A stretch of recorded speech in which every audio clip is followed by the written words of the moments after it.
Assalamualaikum warahmatullahi wabarakatuh. Waalaikumsalam Saya warahmatullahi kali ini wabarakatuh. bersama narasumber saya yaitu Mas Uli Nuha. Dengan beliau saya akan melakukan wawancara seputar efek media dan realitas media. Nah, untuk yang pertama, pertanyaannya itu Mas, apa yang dimaksud dengan efek media menurut Masnya sendiri?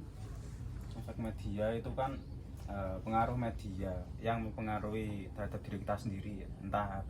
entah itu dari perilaku, sikap atau dan lain-lain. Ya, yang penting itu dari media sosial itu menimbulkan apa gitu.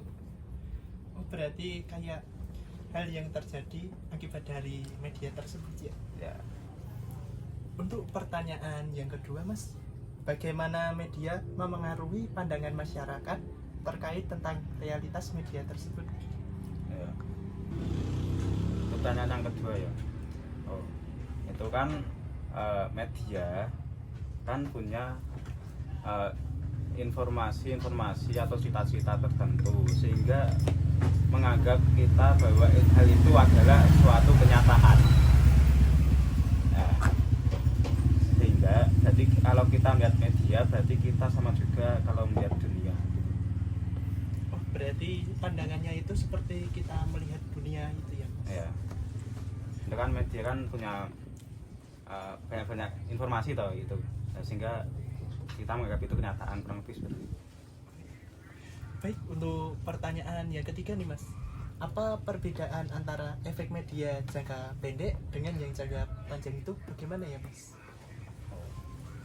Kalau efek media jangka pendek itu kan yang seketika atau sementara saja. Misal kita kalau lihat video tentang orang meninggal gitu, misal ya, kalau yang muslim kan refleks langsung bilang innalillahi gitu. Nah, kalau yang lain ada yang mati gitu. Saat kecelakaan misal. Ya, kalau yang jangka panjang itu yang efek ya, kalau yang keluarin dari medianya itu yang berjangka panjang. Misalnya kalau yang ada di COVID itu pada tahun 2022 ya, itu kan berita selalu menyiarkan tentang COVID sehingga itu berpengaruh secara jangka panjang.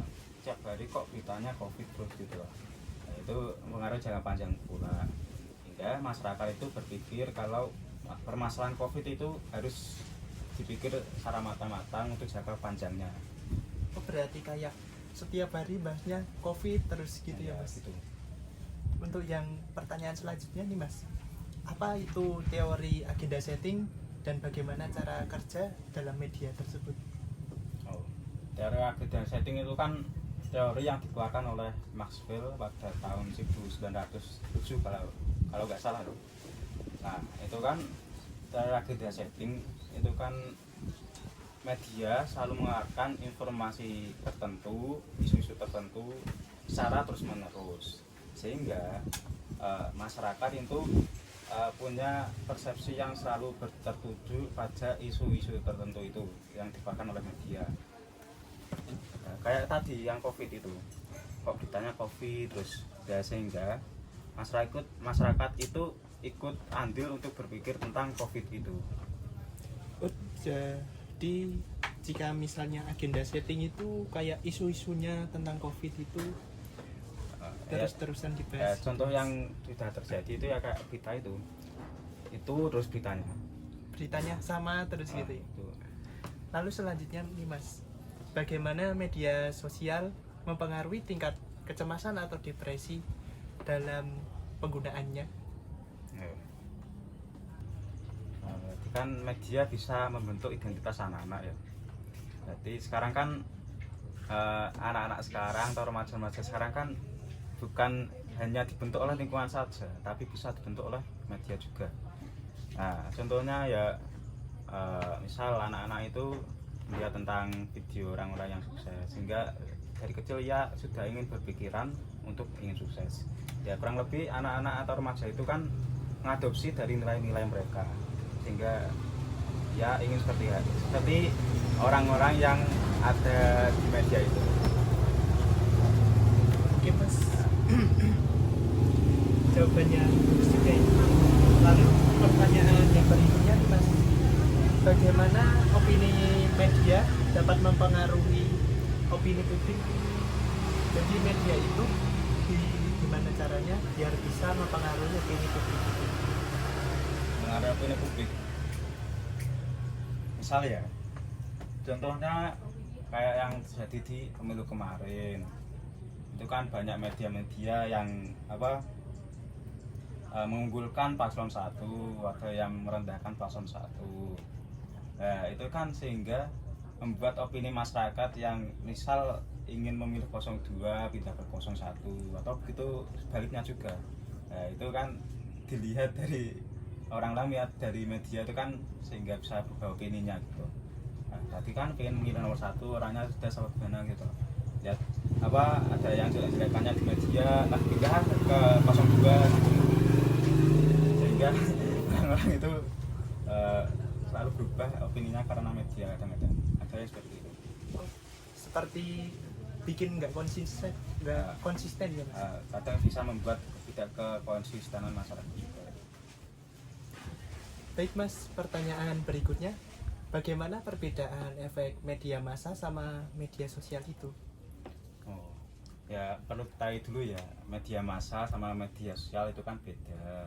Kalau media massa itu kan yang sifatnya satu arah kayak televisi, radio, koran tadi toh. Nah, terus kalau yang media sosial itu kan yang media bisa dua arah kayak di IG, Facebook dan lain-lain itulah. Nah, itu kan efeknya ketika seseorang mendapat pemaparan informasi dari media sosial dan massa itu kan beda. Kalau yang dari media massa itu kan sebagai audiennya itu kan atau pendengar itu kan cuma bisa mendengarkan doang atau menonton doang toh, itu tidak bisa interaktif. Sedangkan kalau media sosial itu kan bisa lebih interaktif gitu toh, kalau audiensnya gitu toh bisa lebih interaktif. Oh, bagus juga Mas jawabannya. Baik Mas, pertanyaan terakhir nih, untuk efek dari konten yang mengandung hoax atau misinformasi dalam media itu seperti apa ya? Waktu itu kan kesalahan dalam pemberian informasi itu. Kesalahan ini kan sering terjadi pada media sosial.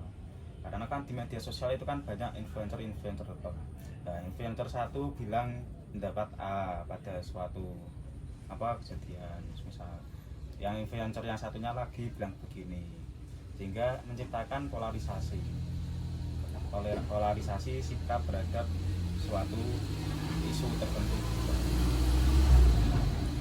Oh, berarti kayak kesalahan informasi atau berita bohong itu dapat berpengaruh dalam lingkungan sekitar juga ya? Kalau saran saya sih mending lihat dari media massa aja kalau soal informasi lebih akurat ya, berita gitu loh ya, lebih akurat. Baik, kesimpulan kali ini atas wawancara dengan beliau Mas Uli Nuha, yaitu yang pertama, efek dari media ini mempengaruhi perilaku dari pengguna media tersebut atau masyarakat sekitar yang mengkonsumsi media itu. Lalu untuk efek dari media massa dan efek media sosial ini, di mana efek media massa hanya melakukan komunikasi satu arah dan penggunanya atau pendengar tidak bisa melakukan feedback atau umpan balik. Sebaliknya, jika efek media sosial dapat melakukan feedback dan umpan balik terhadap orang yang menyampaikan, yaitu komunikatornya. Efek media sosial ini juga dapat melakukan komentar atau berinteraksi lebih dalam penggunaan platform sosial media tersebut, seperti contohnya komen di Instagram, komen di TikTok, komen di X, atau komen di Facebook. Sekian wawancara kali ini bersama beliau Mas Uli Nuha. Bila ada kekurangan mohon dimaafkan, bila kebaikan itu datangnya dari Allah Subhanahu wa Ta'ala. Wassalamualaikum warahmatullahi wabarakatuh. Waalaikumsalam warahmatullahi wabarakatuh.